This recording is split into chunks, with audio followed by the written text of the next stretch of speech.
Familias Narco es una producción de DNews.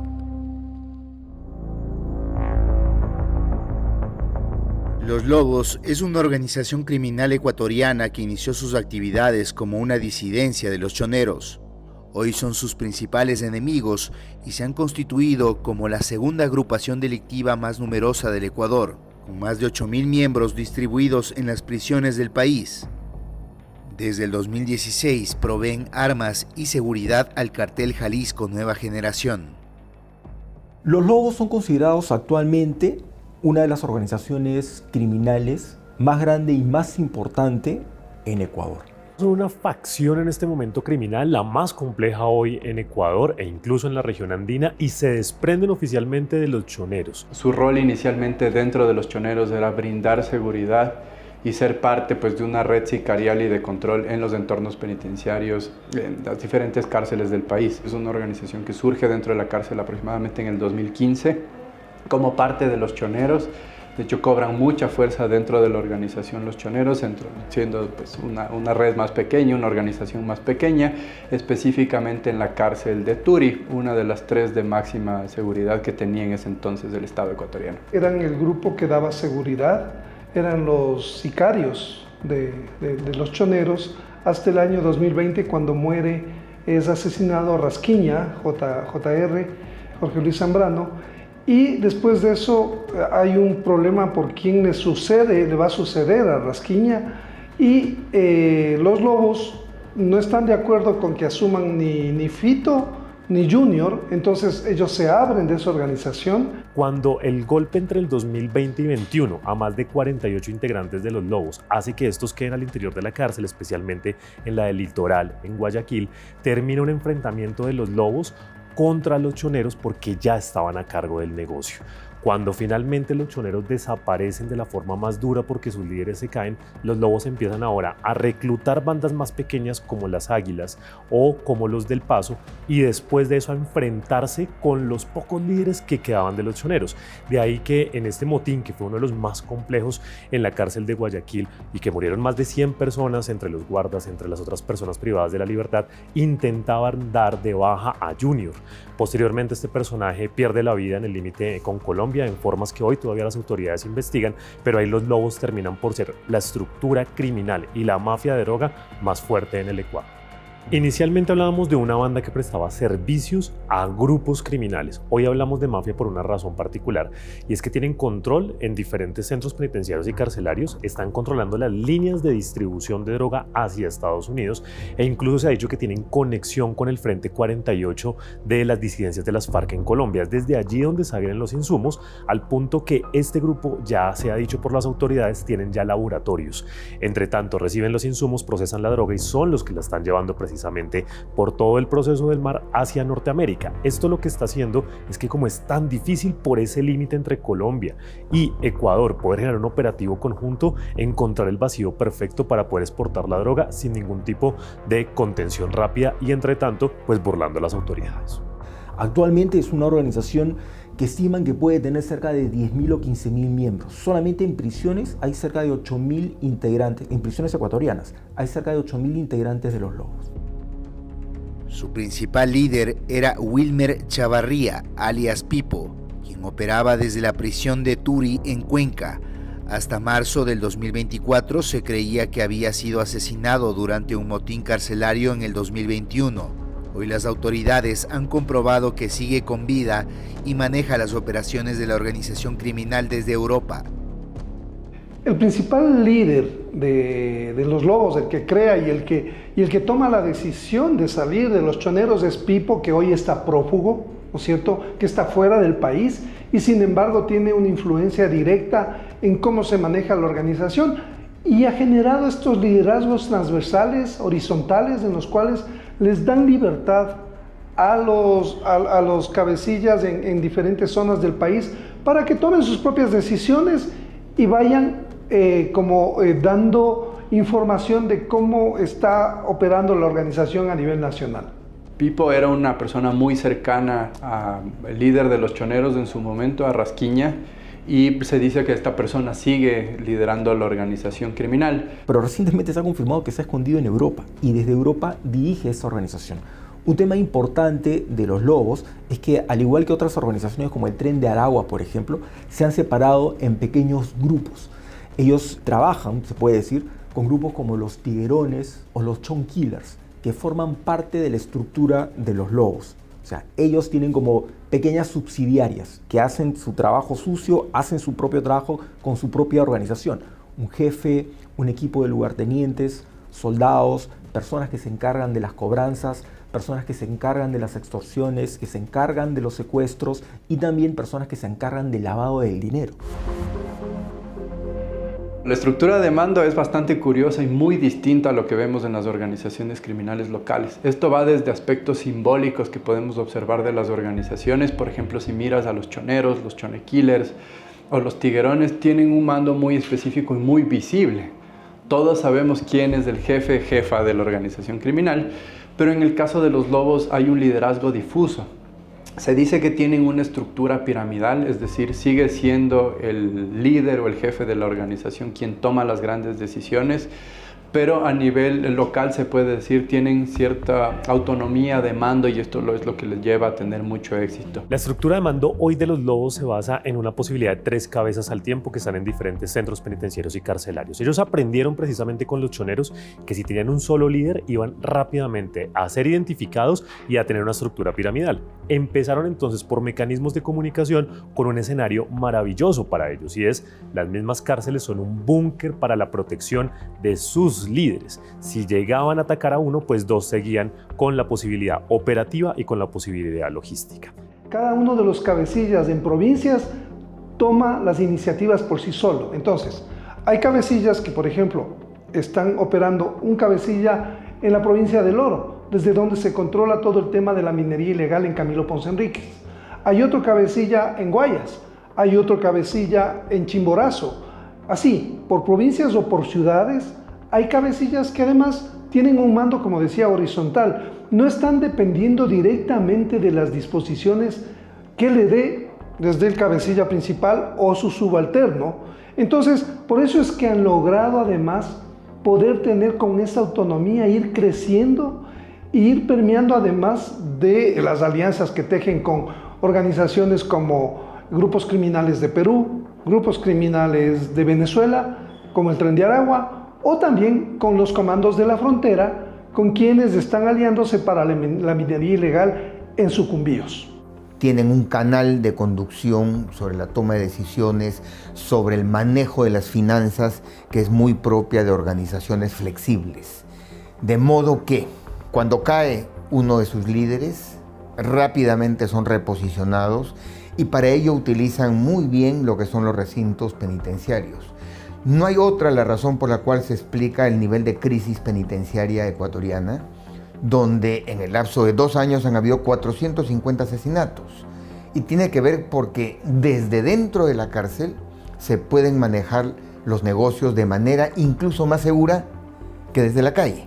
Como ves, ese liderazgo es muy poco visible en relación a las otras organizaciones criminales y de hecho desde mi perspectiva es lo que hace que esta organización sea tan exitosa en el cometimiento de delitos, porque no tienes claro quiénes son quienes comandan la organización, quiénes la lideran y de hecho si tú miras también cómo los operativos de la policía apoyados por las Fuerzas Armadas en relación a los lobos, cada semana o cada 15 días te están diciendo que ha caído un cabecilla de la organización. Es porque precisamente no hay claridad de quién está al mando de esta organización criminal, que es precisamente lo que la hace tan exitosa.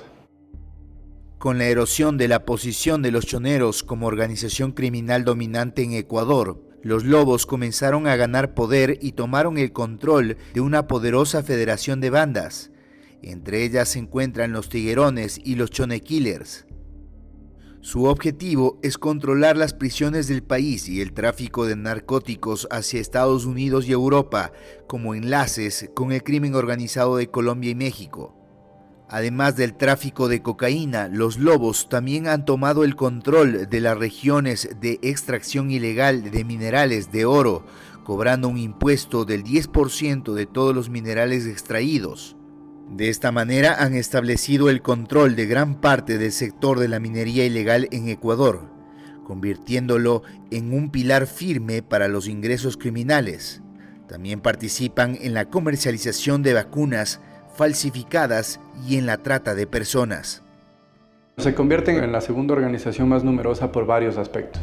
La primera, el poder que la organización generó a partir de la fragmentación con los choneros en el 2020. Ellos son uno de los primeros que tienen contactos con el cartel Jalisco Nueva Generación. Contactos también, un entrenamiento diferente, de hecho su estructura, su forma de operar, su doctrina, entre comillas, si decimos como organización criminal, es muy distinta a las otras, que hace que ganen mucho poder en muy poco tiempo. Entonces esto pues llama la atención y vincula a nuevos miembros. Hay que tomar también en atención que además del tráfico de drogas, la forma en cómo opera geográficamente los lobos la hace muy atractiva.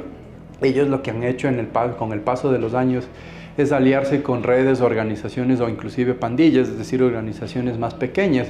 Esto, por ejemplo, ha hecho que en los últimos años los lobos tengan una alianza con el Tren de Aragua, por ejemplo, de Venezuela, o inclusive tengan pues una incidencia en cómo cambió los Latin Kings como organización criminal, que tengan una alianza ahora con ellos en Quito, por ejemplo, que es la capital del país, y esto hace que la organización haya crecido mucho en los últimos años, de este proceso de alianzas, pero también el vínculo que tienen con organizaciones criminales extranjeras. Ahí ellos rápidamente empiezan a crecer como organización y terminan desatando una guerra por los principales puertos de Ecuador. Aquí hay un tema sumamente importante. En nuestra región, Perú y Bolivia son los países principales en la producción de hoja de coca y pasta base de cocaína. Esa hoja de coca y la pasta base se llevan a laboratorios en Colombia o en Brasil, donde recién se convierten en cocaína. Pero esa cocaína tiene que ser enviada a su lugar, a su destino final, Estados Unidos y Europa. Y para eso se utilizan los puertos de Ecuador. Los lobos empiezan a reunir gran cantidad de miembros y desatan una guerra por el control de las regiones portuarias en Ecuador: Esmeraldas, Manabí, Guayas y la provincia del Oro. Esas son las guerras que se han estado escuchando últimamente dentro de los puertos, pero el fin principal es controlar el envío de drogas afuera. Sin embargo, ellos descubrieron rápidamente que además del negocio de las drogas, había otro negocio lucrativo en nuestra región, que es la minería ilegal.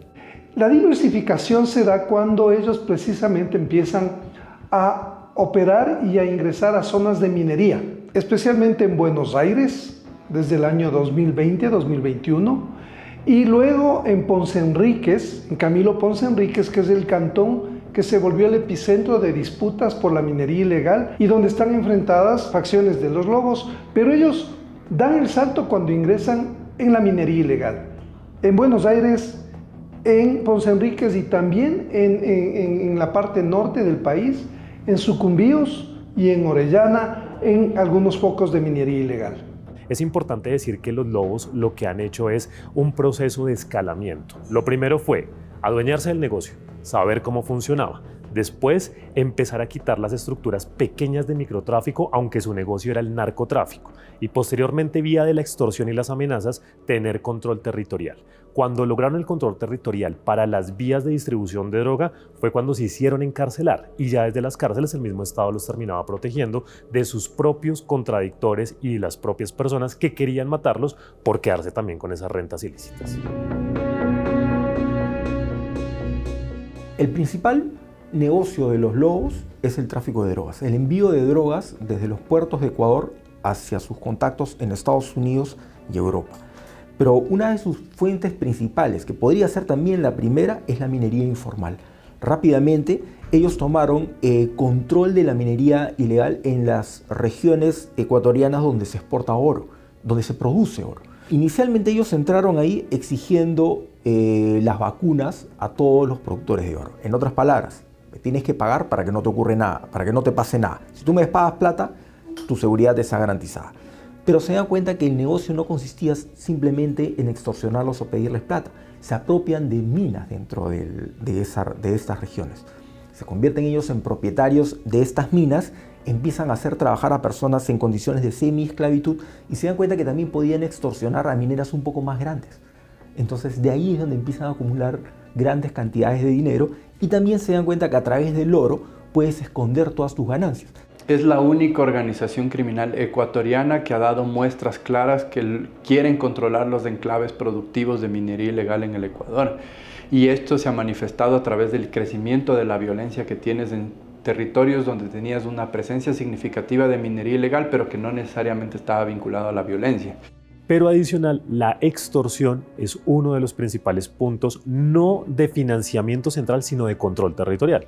Y es que la extorsión permite que los centros por donde ellos necesitan pasar la droga o las armas, las personas tengan tanto miedo que no denuncien. Entonces un mecanismo es de control territorial para asegurar las líneas de distribución, más que una financiación directa o que solo vivan de ello. Y lo último, que no es menos importante, es el tema del sicariato.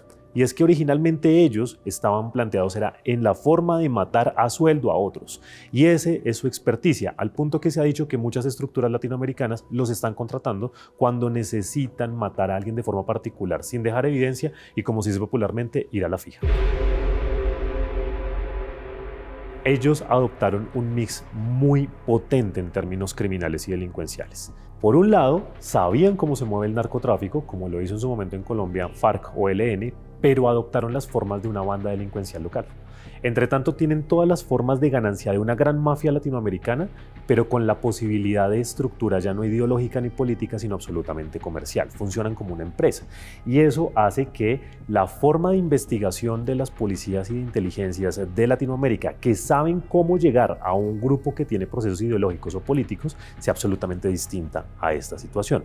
Por eso incluso ellos en el juego de ajedrez terminan por pensar que la cárcel quizás no es un castigo, sino es la forma de crear sus búnker al interior de los mismos centros penitenciarios y carcelarios del Estado. Su forma de operar responde muchas veces a un entrenamiento, una doctrina militar que es bastante llamativa, similar a un teatro de operaciones de guerra. Esto hace que los Lobos se conviertan en una organización criminal realmente para analizar en el Ecuador, porque operan de manera muy distinta al resto de organizaciones, o lo generan a través de alianzas, como te decía, pero sobre todo este control territorial a través de la violencia. Lo mismo se ha dado en otros delitos como el tráfico de drogas, donde los Lobos pues también buscan un control territorial a través de la violencia, pero a su vez han generado ciertas alianzas que ha hecho que como organización criminal se expandan tanto en número, pero también en legitimidad, es decir, qué tan legítimas se han convertido dentro del mundo criminal o del entorno criminal internacional. Primero, presencia en el territorio.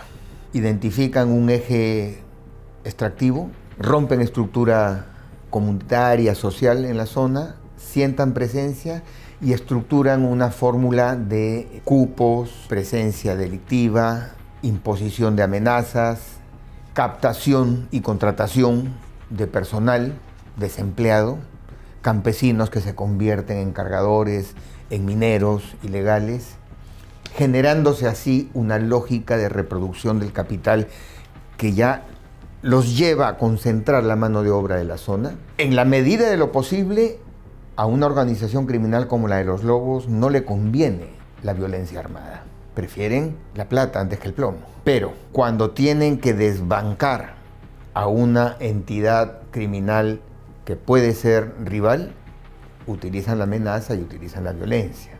En el caso de los Lobos, como decía, lo que más llama la atención es la posibilidad que han tenido de ir como cambiando y mutando muchísimo de acuerdo a las circunstancias, expandiéndose sin que su cabecilla nominal, digámoslo así, esté en el Ecuador, sino que han logrado diversificar sus liderazgos, es decir, es una estructura muy móvil que se va acoplando y adaptando y también va aprendiendo mucho sobre la marcha a, por ejemplo, tener alianzas con operadores financieros que logran hacer todo este tema del lavado de dinero en cooperativas del país y también en bancos.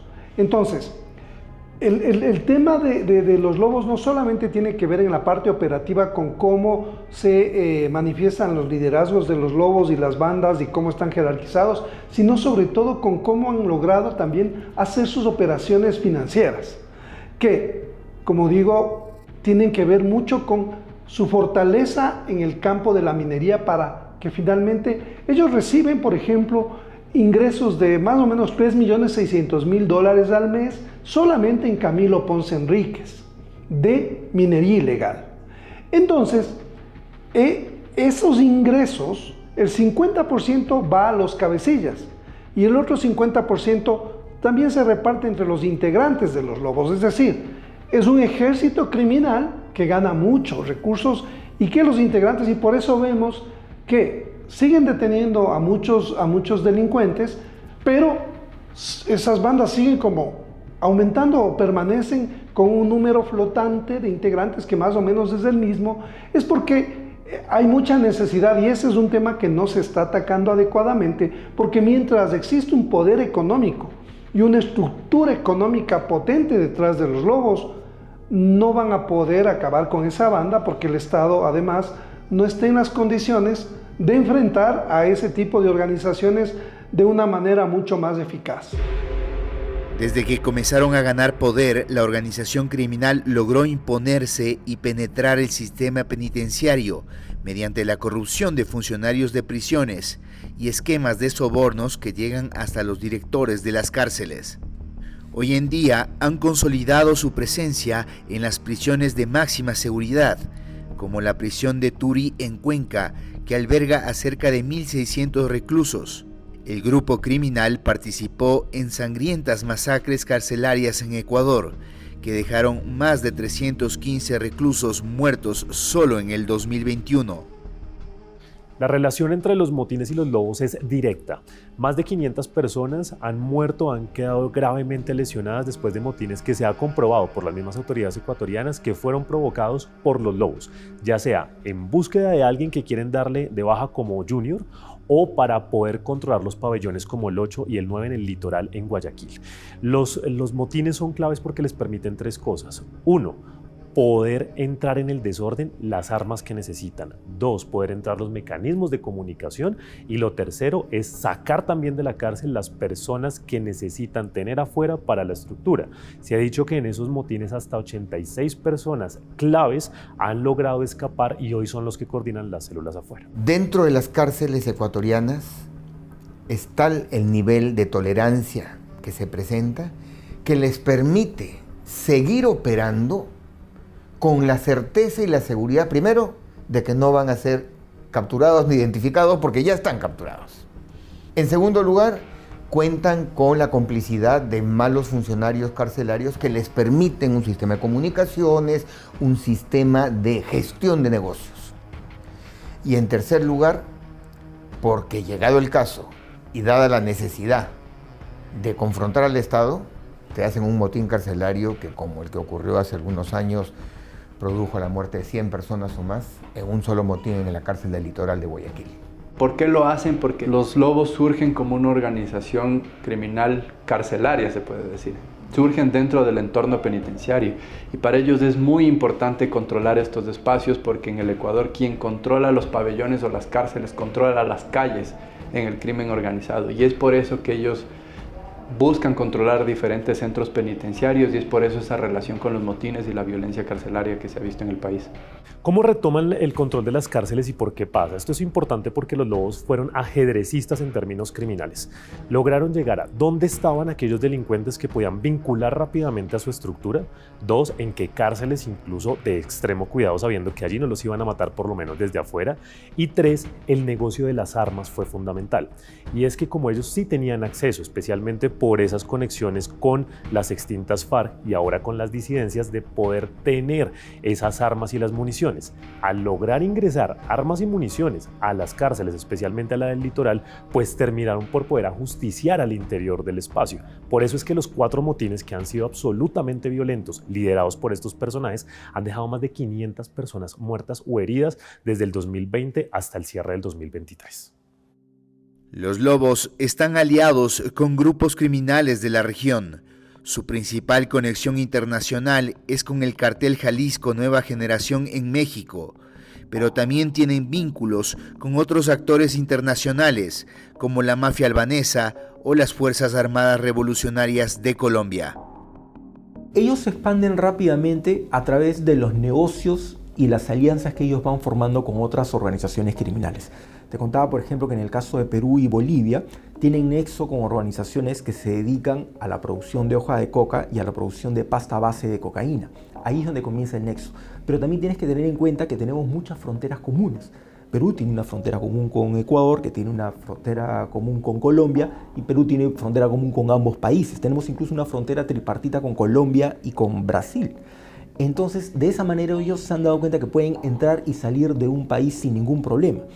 Es por eso que se han encontrado miembros de los lobos actuando en Chile, realizando diferentes operaciones en Chile, en países como Colombia, en Perú, algunos en Bolivia, otros en Brasil. ¿Por qué? Porque sus negocios de alguna manera los llevan a eso. Y obviamente también tienen diferentes maneras de poder lavar dinero. La expansión de los lobos en Latinoamérica está dado por mecanismos de lazo delincuencial, es decir, buscan a alguien en el punto donde lo necesitan, en la otra ciudad, en el otro país, que les preste el servicio. Eso les garantiza dos cosas. Uno, que si las autoridades de allá terminan por capturar o desarticular la banda, no afecten la estructura central.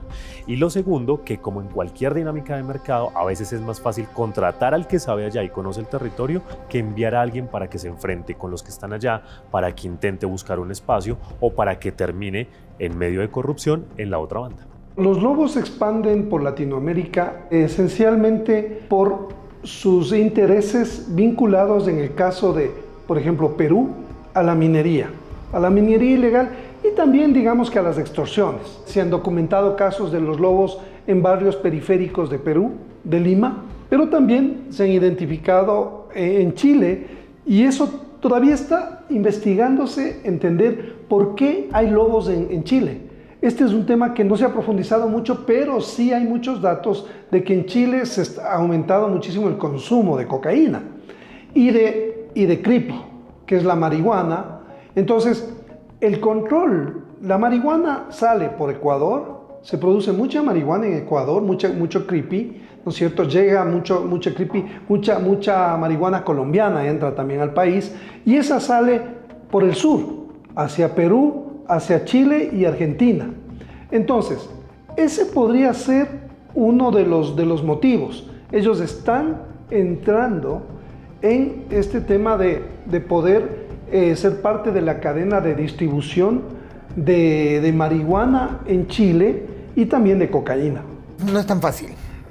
América Latina tiene sus propias geopolíticas y mapas de crimen organizado. Brasil está Comando Vermelho, Primer Comando do Capital, Tren de Aragua desde Venezuela, el Cartel del Valle en Colombia y otras formas criminales. Ecuador hemos visto, y Perú también tiene sus propias formas criminales.